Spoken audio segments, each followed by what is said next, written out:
Oke, bismillah ya. Malam hari ini kita masuk dengan cara yang berbeda kepada puasa. Kalau menggunakan istilahnya Imam Ghazali, tema kita malam hari ini bisa diberi judul Asrorus Syam. Asror itu level rahasia atau sebut saja level hikmah. Ini kan yang dicari oleh teman-teman para filosof juga yang belajar filsafat, berpikir sampai level hikmah. Kalau bisa dipetakan, ini kebetulan saya bawa petanya, cara kita menjalani agama itu kan diawali dari iman atau percaya dulu. Setelah percaya, terus kita belajar bagaimana sih cara beriman yang baik, cara menyembah Allah, menomorsatukan Allah, patuh pada perintahnya, apa saja perintahnya, menjauhi larangannya, apa saja larangannya. Nah, ini level selanjutnya dari iman, yaitu level pemahaman. Jadi setelah percaya, kemudian dipahami, selanjutnya adalah level Islam dan ihsan. Level Islam dan ihsan ini ya level menjalani standar minimalnya Islam. Kalau ditambah macam-macam yang sunnah-sunnah yang utama-utama, nanti bisa sampai pada makom ihsan. Jadi dipercaya, kemudian dipahami caranya, isinya, kemudian dijalankan. Nah, masih ada satu level lagi, ya ini levelnya tidak wajib. Orang tidak tahu juga tidak apa-apa, tapi kalau tahu bisa semakin dalam, semakin mantap dalam beragama. Yaitu level asror atau level makna. Asror itu dari kata-kata sir yang artinya rahasia. Inilah yang nanti disebut hikmah. Atau kadang juga kita menyebutnya dengan istilah falsafah. Makanya teman-teman yang belajar hukum Islam itu pasti kenal istilah falsafah tasyri' atau hikmatut tasyri'. Ini menyelami hukum syariat sampai level asror, sampai level makna-makna. Tidak sekedar diimani, dipercaya, dijalankan, tapi juga diungkap rahasia-rahasianya. Nah, ini makomnya namanya makom hikmah. Yang ya sifatnya memang tidak wajib. Tapi kalau kita bisa tembus sampai level hikmah ini, kalau bahasanya Al-Quran, wa may yu'tal hikmata faqad utiya khairan katsira. Barang siapa yang oleh Allah dianugerahi dengan hikmah, maka dia seperti diberi kebaikan yang banyak sekali. Nah, ini latihan pelan-pelan. Malam hari ini kita belajar puasa di level asror ini, di level hikmah.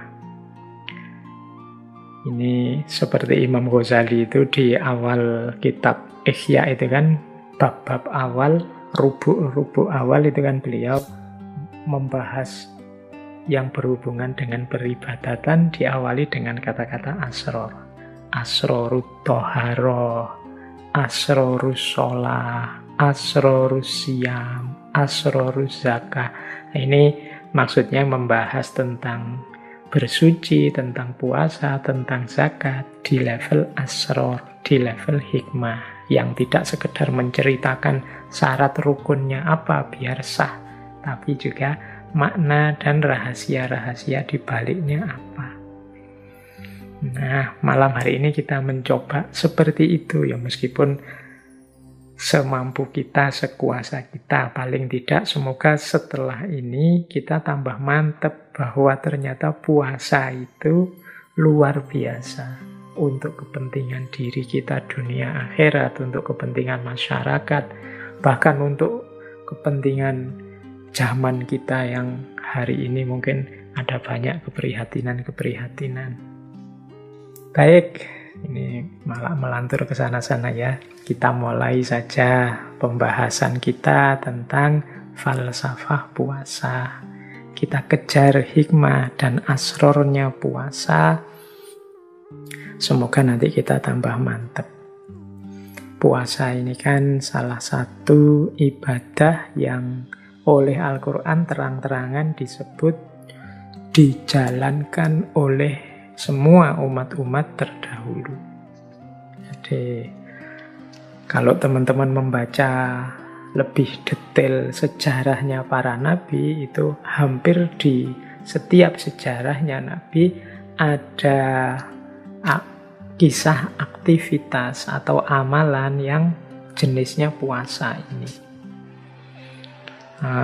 Misalnya kalau teman-teman membaca riwayat-riwayat atau buku-buku yang membahas ini, misalnya ada yang bilang bahwa Nabi Adam itu dulu puasa misalnya setiap hari Jumat. Ada juga riwayat Nabi Adam itu puasa tanggal 10 Muharram karena hari itu beliau bertemu dengan Ibu Hawa di bumi.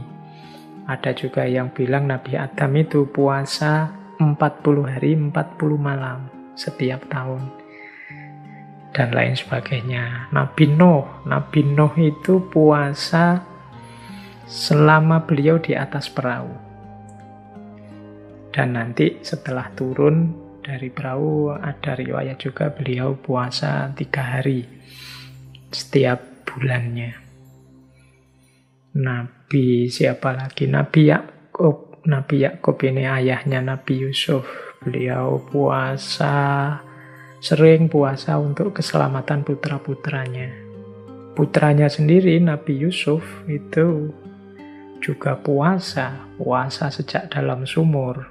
Puasa saat di penjara, bahkan ada riwayat beliau ini puasa juga saat menjadi Menteri Perekonomian Mesir saat itu. Ada kalimat yang populer dari beliau, mengapa kok beliau masih puasa meskipun sudah jadi menteri?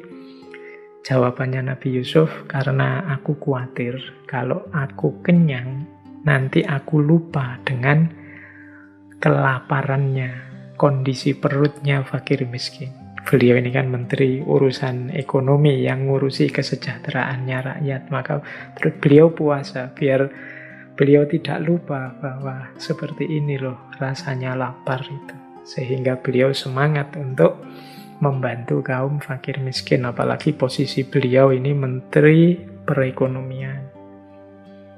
Ada lagi misalnya Nabi Yunus. Nabi Yunus ini beliau puasa saat ditelan oleh ikan hiu selama beberapa hari. Nabi Ayub puasa saat beliau menjalani ujian sakit. Nabi Musa ini menurut riwayat sebelum menerima wahyu ke Bukit Sinai, beliau ini puasa 40 hari 40 malam. Nabi Dawud, kalau ini teman-teman kenal kan namanya puasa Dawud. 1 hari puasa, 1 hari berbuka. Dan mungkin banyak kisah-kisah para nabi, kisah-kisah umat terdahulu yang berpuasa. Dulu kita pernah juga membahas ini ketika saya membedah pandangannya Imam Ghazali tentang puasa. Mungkin bisa dicari rekaman sesi rahasia puasa Asrorus Saum yang menurut Imam Ghazali.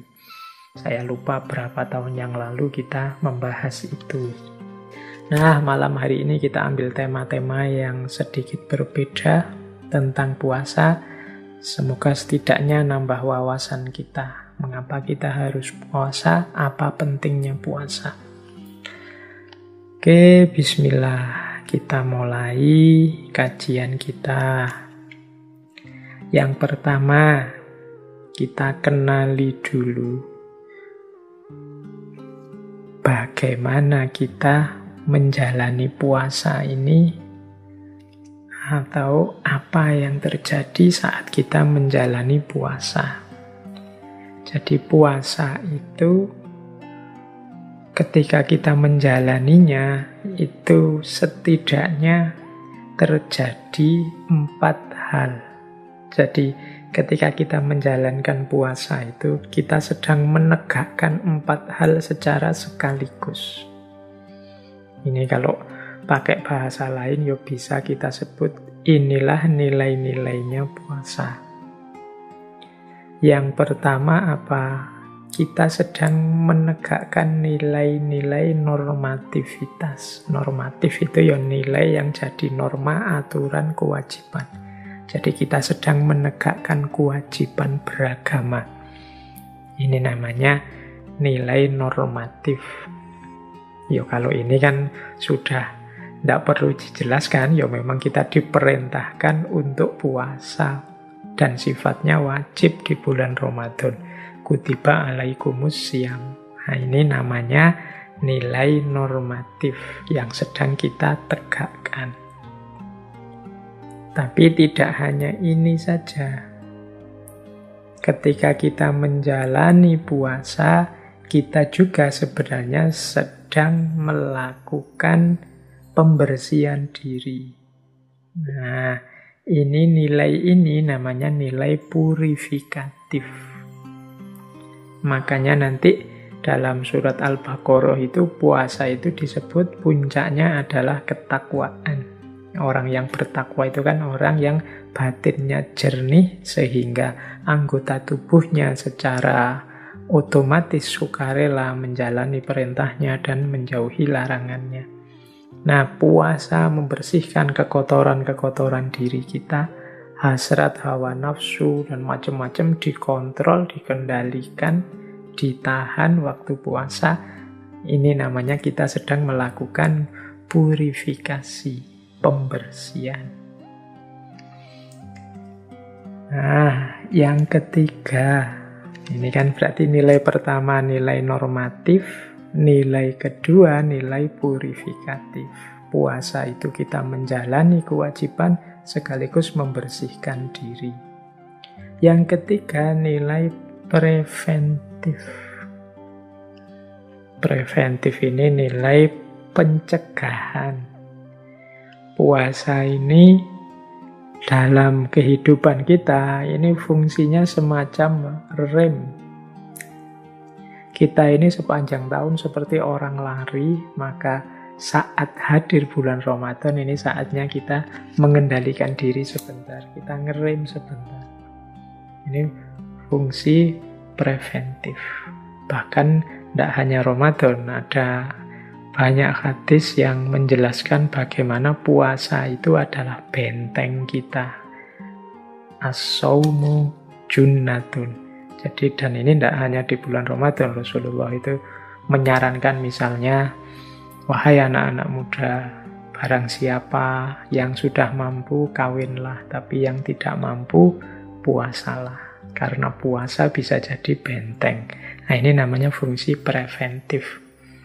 Kalau sedang tidak puasa, kita buka diri kita selebar-lebarnya, maka apapun bisa masuk ke dalam diri kita. Yang baik maupun yang buruk, yang kotor maupun yang indah masuk semua. Tapi ketika kita puasa, kita dilatih untuk preventif, menahan diri, memasukkan ke dalam diri kita ya yang baik-baik saja. Khawatir puasanya batal. Jadi puasa berfungsi preventif. Itu nilai ketiga yang kita hidupkan saat kita puasa. Pak, tapi saya kalau puasa itu ya sebenarnya tidak terlalu jadi benteng juga, Pak. Saya itu masih buka HP, kadang masih main apa, kadang ngomongnya juga masih tidak kontrol. Nah, itu berarti puasanya kurang sempurna. Levelnya mungkin masih level paling bawah, kalau di Imam Ghazali masih levelnya awam. Harusnya puasa bisa bernilai preventif. Jadi mencegah kita, membentengi kita dari hal-hal yang sulit kita hindari kalau kita pas tidak puasa. Boleh dipraktekkan kalau teman-teman sedang merasa galau, sedang merasa sedih, sedang merasa ada masalah, sedang merasa terancam oleh apa dan macam-macam, boleh melakukan puasa karena dia punya fungsi junnah, dia punya fungsi jadi benteng. Yang keempat, puasa berfungsi preservatif. Kalau preventif itu menjaga, preservatif itu memelihara. Preventif itu membentengi, preservatif itu memelihara. Teman-teman pasti sudah hafal hadis misalnya sumu tasihu, berpuasalah maka kalian akan sehat. Ini fungsi preservatif. Tadi saya bilang puasa ini semacam rem, ya paling tidak rem yang mengendalikan agar tubuh fisik kita ini tidak terlalu capek, tidak terlalu lelah bekerja terus-menerus dari pagi sampai malam. Ada istirahatnya, ini lebih menyehatkan. Nanti ada fungsi-fungsi puasa selanjutnya. Tapi yang jelas puasa juga berfungsi preservatif, memelihara kita biar sehat, jasmani, rohani, mental, spiritual. Jadi ketika kita menjalani puasa secara sekaligus kita menegakkan 4 nilai. Yang pertama nilai normatif, bahwa puasa itu adalah kewajiban. Yang kedua nilai purifikatif, bahwa puasa itu membersihkan kotoran-kotoran dalam diri kita, khususnya kotoran batin. Yang ketiga, puasa itu bernilai preventif karena kita mampu menjaga diri kita dari hal-hal yang merusak lahir maupun batin saat puasa.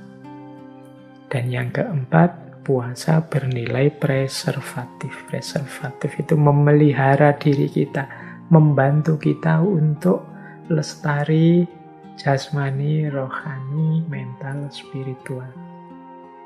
Oke, jadi ini pertama yang harus kita ingat-ingat saat menjalani puasa, biar kita lebih serius lagi dalam berpuasa. Nah, kemudian kalau ini secara intelektual, penggalian kita pada puasa semoga membuahkan beberapa pelajaran-pelajaran. Nah, ini pelajaran dari puasa itu apa saja sih? Nah, ini coba kita gali ya. Dari aktivitas kita puasa itu kita bisa mengambil pelajaran apa? Ya yang tadi sih jelas kita sedang menghidupkan 4 nilai. Tapi kira-kira di luar 4 nilai itu pelajaran apa yang bisa kita ambil dari puasa? Di catatan saya yang malam hari ini saya bawa itu setidaknya ada 7 pelajaran yang bisa kita gunakan, kita ambil dari aktivitas kita berpuasa. Oke, 7 ini yang pertama adalah kepatuhan. Yang kedua adalah riyadhah atau pelatihan. Yang ketiga adalah pengorbanan. Yang keempat penyucian. Yang kelima perjuangan. Yang keenam keikhlasan. Yang ketujuh adalah iktibar tentang diri kita. Nah ini yuk kita perhatikan pelan-pelan. Siapa tahu bisa jadi bahan kultum kita Ramadan besok ya. Oke, baik. Kita mulai pelajaran dari puasa. Yang pertama adalah pelajaran tentang kepatuhan. Jadi kita yang menjalankan puasa ini sebenarnya sedang mematuhi perintahnya Allah. Jadi pelajaran pertama itu ya pelajaran tentang mode hidup kita di dunia sebagai seorang hamba yang harus patuh pada apapun perintah Allah. Jadi kita dengan menjalankan puasa bisa belajar seperti ini loh yang harusnya saya lakukan kalau Allah memerintahkan sesuatu. Jadi pelajaran tentang kepatuhan terhadap perintahnya. Pelajaran yang kedua adalah pelajaran tentang riyadhah, pelatihan. Ya memang puasa ini manfaatnya banyak, cuma kan kita jalankan hanya 1 bulan. Lah 11 bulan yang lain bagaimana? Ya harusnya 11 bulan yang lain itu mengikuti tertib hidup kita yang terkendali di bulan puasa. Nah, dari sini berarti puasa itu ternyata juga bernilai pelatihan, bernilai riyadhah, latihan.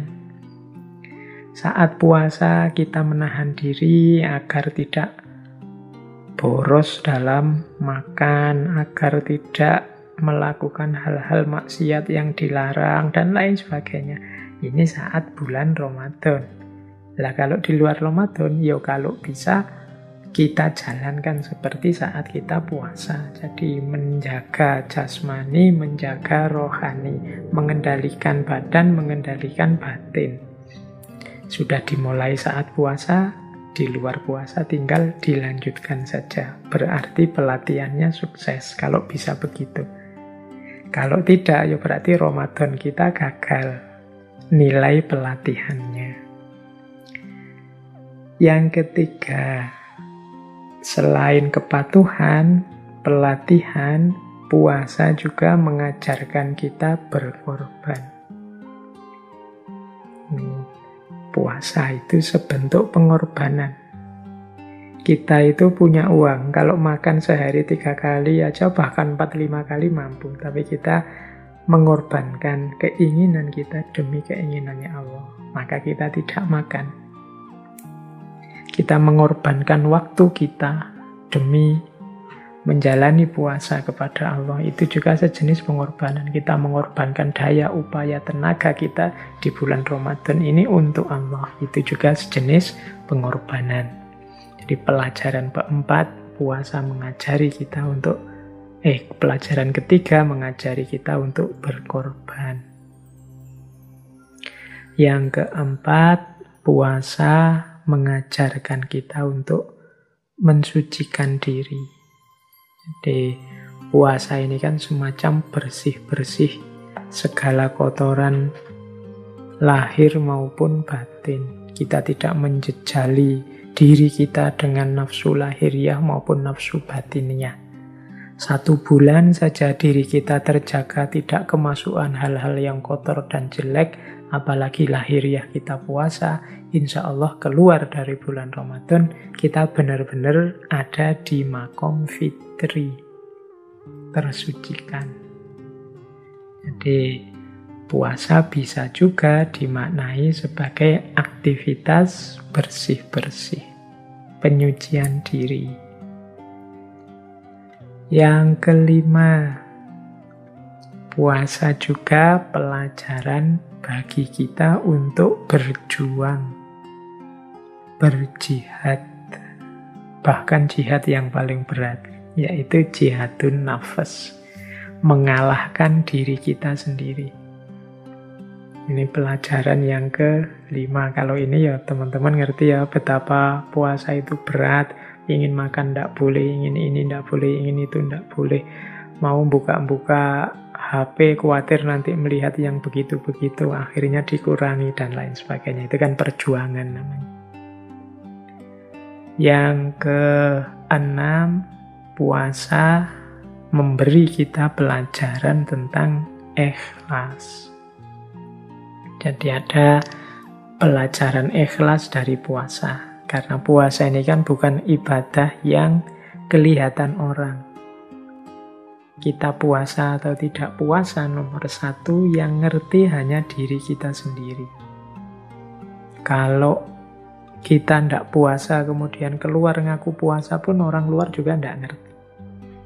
Jadi puasa itu mengajari kita ikhlas. Benar-benar semuanya untuk Allah saja. Tidak untuk manusia. Ini pelajaran untuk ikhlas. Untuk tidak pura-pura. Memang puasa ini tidak kelihatan, tapi aku persembahkan kepada Allah saja. Mungkin orang menganggap aku tidak puasa, wong mereka tidak tahu. Yang tahu hanya aku. Ini pelajaran keikhlasan. Yang terakhir, puasa itu di baliknya terkandung pelajaran iktibar tentang kelemahan diri. Jadi puasa itu mau tidak mau dia mengajarkan pada kita betapa lemahnya diri ini, betapa terbatasnya diri ini.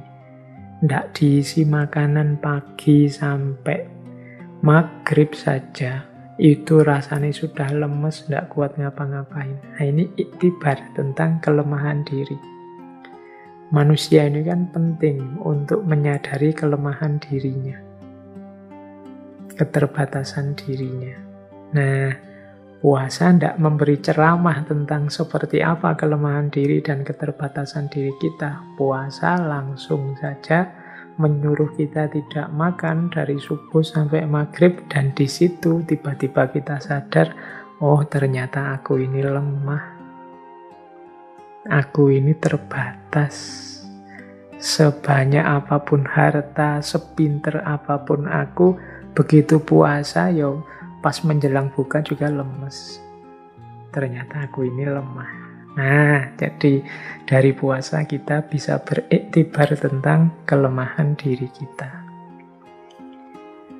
Oke, berarti ada berapa tadi? 1, 2, 3, 4, 5, 6, 7. Puasa memberi kita pelajaran tentang kepatuhan, pelajaran tentang riyadhah, melatih diri, pelajaran tentang pengorbanan, pelajaran tentang penyucian, pelajaran tentang perjuangan, pelajaran tentang keikhlasan, dan pelajaran tentang kelemahan diri. Oke, ini boleh dicatat sama teman-teman, nanti saat menjalani puasa boleh dicentangi 7 ini. Apakah sudah sepenuhnya aku patuh? Apakah sukses pelatihanku di bulan Ramadan ini? Sudahkah aku siap berkorban dalam menjalani puasa? Siap berkorban itu ya seperti tadi, tidak hanya berkorban fisik menahan lapar, tapi mungkin berkorban daya, upaya, usaha, energi untuk tidak melakukan yang tidak disukai oleh Allah. Kemudian apakah puasa juga punya daya pembersihan terhadap diriku? Sudahkah aku serius berjuang sebagaimana saat puasa? Menaklukkan diri sendiri, menaklukkan hawa nafsu, ambisi, hasrat. Adakah aku ikhlas dalam puasa? Dan sudahkah aku sadar bahwa diri ini lemah? Oke, jadi selain tadi ya ada 4 nilai, kemudian ada 7 pelajaran yang bisa kita ambil dari puasa yang kita jalani. Oke, saya akhiri sekian. Kurang lebihnya mohon maaf. Wallahul muwafiq, wallahu a'lam bissawab. Wassalamualaikum warahmatullahi wabarakatuh.